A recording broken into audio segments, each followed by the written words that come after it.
Hello guys, welcome to my new video. Hope आपका exam अच्छा गया होगा। सेट 1 और सेट 2 थोड़ा सा डिफ़िकल्ट आया था सेट थर्ड के कंपैरिजन, बट मॉडरेट पेपर था। इट मीन्स आपका ऐसा डरने की बात नहीं है। बच्चों का एग्ज़ाम इंग्लिश का काफ़ी अच्छा गया है। तो हम यही होप करते हैं कि जो हमारा साइंस का एग्ज़ाम है वो मॉडरेट लेवल का आए। तो आज हम करेंगे फिज़िक्स के इम्पॉर्टेंट क्वेश्चन। फर्स्ट क्वेश्चन है, in the following cases a ray is incident on a concave mirror, in which cases is the angle of incidence equal to 0। देखिए, एक कनकेव मिरर है। कनकेव मिरर हमारा converging mirror होता है। तो इसके different cases होते हैं।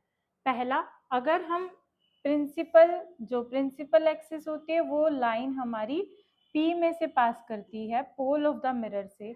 अगर उसके पैरेलल कोई रे रिफ्लेक्ट करेंगे तो वो आफ्टर रिफ्लेक्शन फोकस से पास करेगी।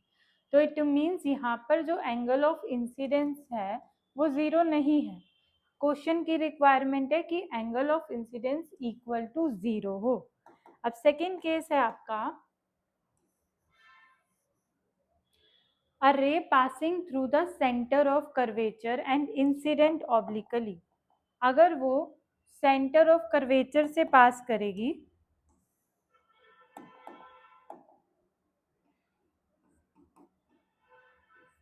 और ऑब्लिकली स्ट्राइक करेगी मिरर पर, तो रूल ये कहता है कि अगर कोई लाइन सेंटर ऑफ कर्वेचर से पास करेगी, इट मीन्स वो आपकी retraces back from the same path.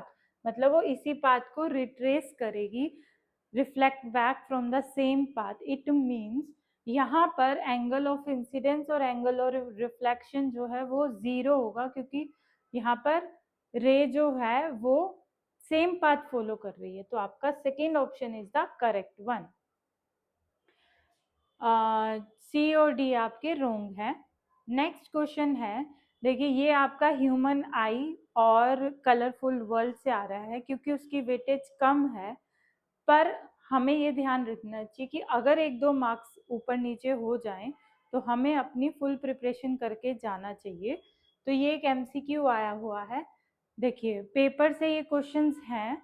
यहाँ पर एक वाइट लाइट जा रही है। अब यहाँ पर दो रिफ्रैक्टेड रे है। रिफ्रैक्टेड रे होने के बाद हमें ये बताना है कि जो ए है वो क्या ब्लू रेड है, ग्रीन येलो है, रेड वॉयलेट है या वॉयलेट इंडिगो है। थोड़ा सा हम मेमोराइज करते हैं। जो हमारा प्रिज्म होता है, प्रिज्म में आपके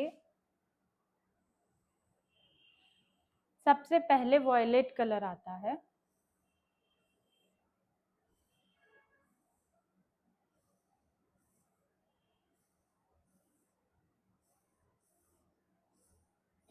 और सबसे लास्ट आता है रेड।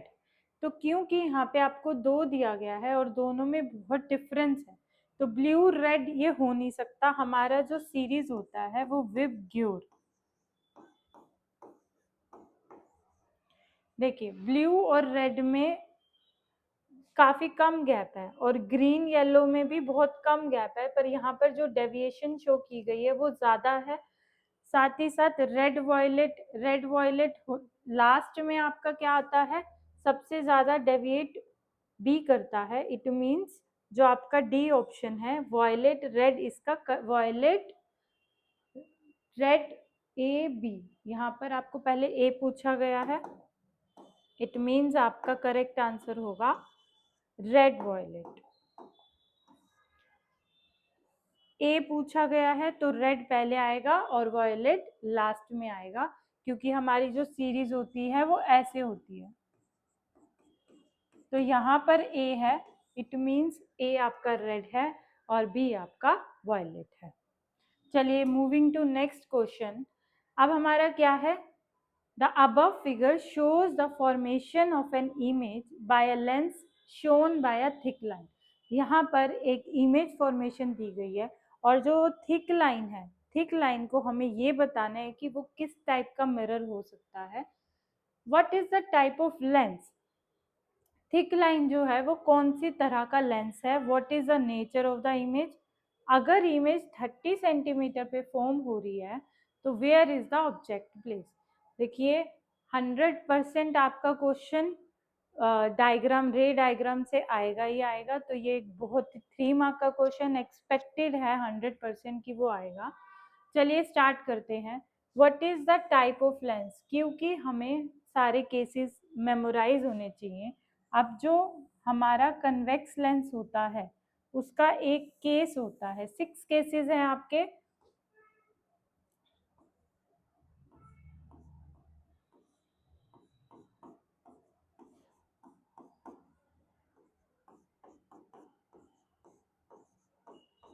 देखिए यहाँ पर आपका focal length, focus, double of focus जिसे सेंटर ऑफ कर्वेचर भी कहते हैं, तो एफ डैश और 2f डैश रहता है।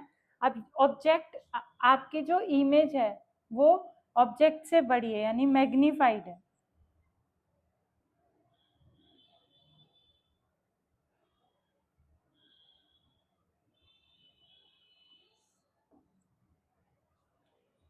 क्योंकि ये जो आपका कनकेव लेंस होता है उसमें 2 ही केसेस होते हैं, लेकिन जो उसमें इमेज बनती है वो आपकी इस तरफ बनती है, राइट साइड पे बनती है, क्योंकि यहाँ पर इमेज आपकी लेफ्ट साइड पे बन रही है और मैग्नीफाइड है, तो इट मीन्स ये आपका कन्वेक्स लेंस है।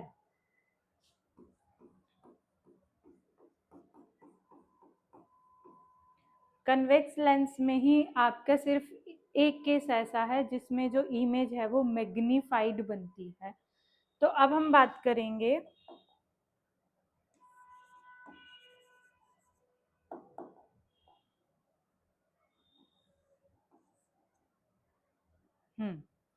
What is the nature of image. अब यहाँ साफ साफ पता चल रहा है कि जो इमेज है वो बड़ी है ऑब्जेक्ट से, यानी कि मैग्नीफाइड इमेज है और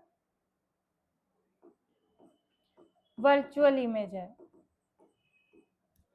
If the image is formed at a distance of 30 centimetre from the lens, virtual इसीलिए ये है क्योंकि ये आपकी स्क्रीन पे नहीं बनेगी, ये आपकी वर्चुअल इमेज है। वर्चुअल इमेजेस स्क्रीन पे नहीं बनती हैं। और यहाँ पर आपका डिस्टेंस है 30 सेंटीमीटर फ्रॉम लेंस। अगर इमेज आपकी 30 सेंटीमीटर पे बन रही है तो हमें ये बताना है कि ऑब्जेक्ट कहाँ पर प्लेस होगा, क्योंकि यहाँ पर फोकल लेंथ आपको नहीं गिवन है, साइज गिवन है, तो आपका m is equal to v upon u होता है, और height of image upon height of object.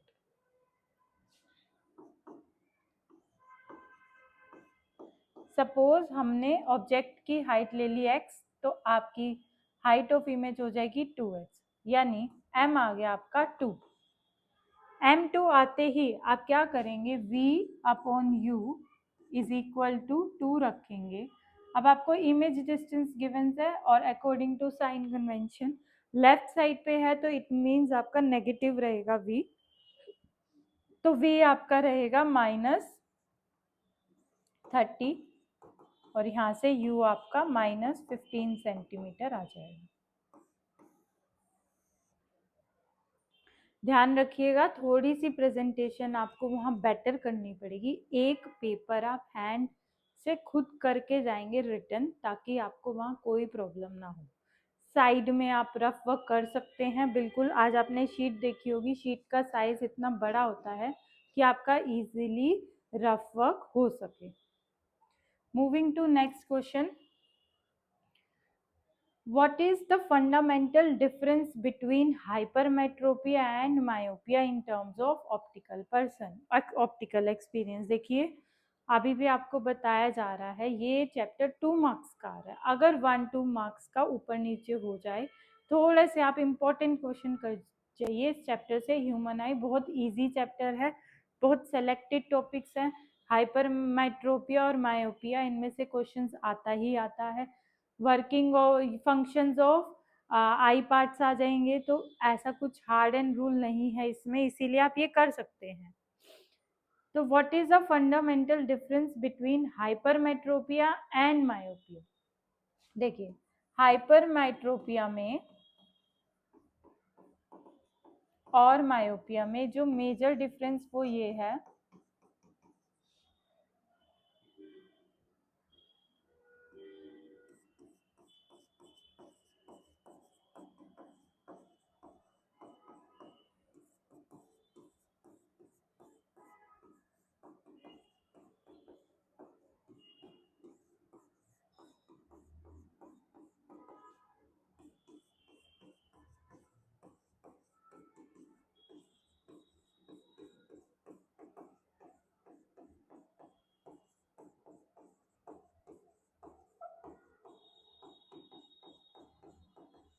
Person इसमें नियर बाय ऑब्जेक्ट्स देख सकता है मायोपिया में क्लियरली, बट हाइपरमेट्रोपिया में वो डिस्टेंट ऑब्जेक्ट्स क्लियरली देख सकता है।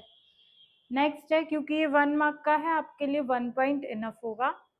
ये आपको एक डायग्राम शो किया गया है, आपको गैस करना है कि कौन सा डिफेक्ट है। देखिए यहाँ पर जो आपकी इमेज है वो बाहर आई बॉल से बाहर जा रही है, मतलब कि जो रेटिना है, रेटिना पे इमेज बनती है, बट वो और एक लॉन्गर हो रही है। इट मीन्स ये आपका हाइपरमेट्रोपिया है।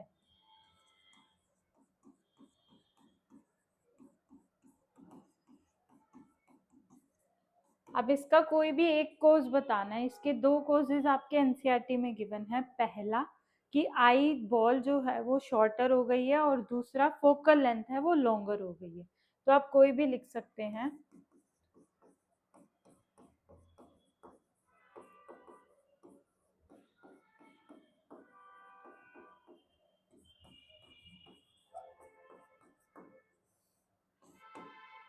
Explain with reason if concave lens can be use to correct the defect. देखिए, अगर यहाँ पर हम कनकेव लेंस लगा दें, क्योंकि ये कनकेव लेंस है, कनकेव लेंस आपका डाइवर्जिंग लेंस होता है, तो वो रेस को क्या कर देगा और दूर कर देगा। इट मीन्स जो आपकी फोकल लेंथ है वो और भी लॉन्गर हो जाएगी। So no, concave lens is not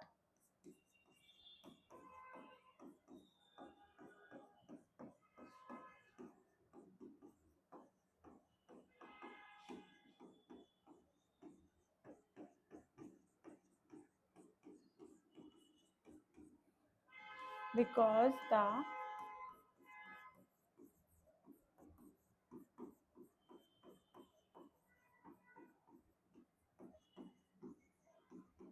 defect को आप करेक्ट नहीं कर पाएंगे। अब नेक्स्ट आपका क्वेश्चन है, होप ये आपको क्लियर हो गया होगा।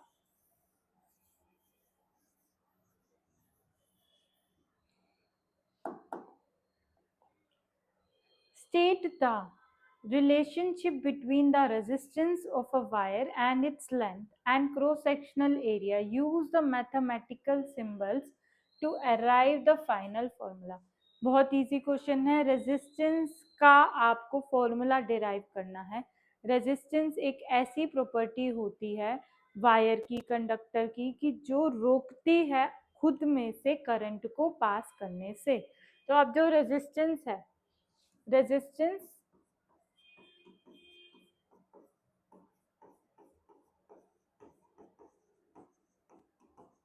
of a wire depends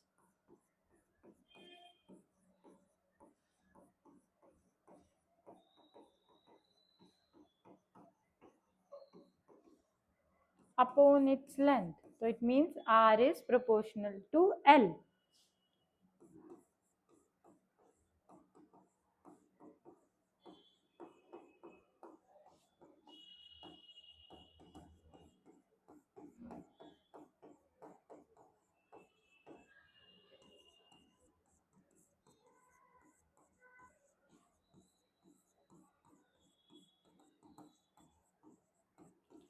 Depends upon its cross sectional area. Inversely depend करता है वो एरिया पे। तो combining these two, R is proportional to L upon A. क्योंकि जब भी प्रोपोर्शनल का साइन रिमूव किया जाता है तो एक कांस्टेंट लगा दिया जाता है. Where rho is, this is your final formula, and where rho is the resistivity of the material. अब नेक्स्ट है using the formula define the resistivity of the material. यहाँ पर आपको फॉर्मूला यूज करके रेजिस्टिविटी को डिफाइन करना है. देखिए आर आपका आया है रो एल बाय ए, तो रो resistivity is Ra upon length. It means resistivity is equal to the resistance offered by, resistivity is equal to the resistance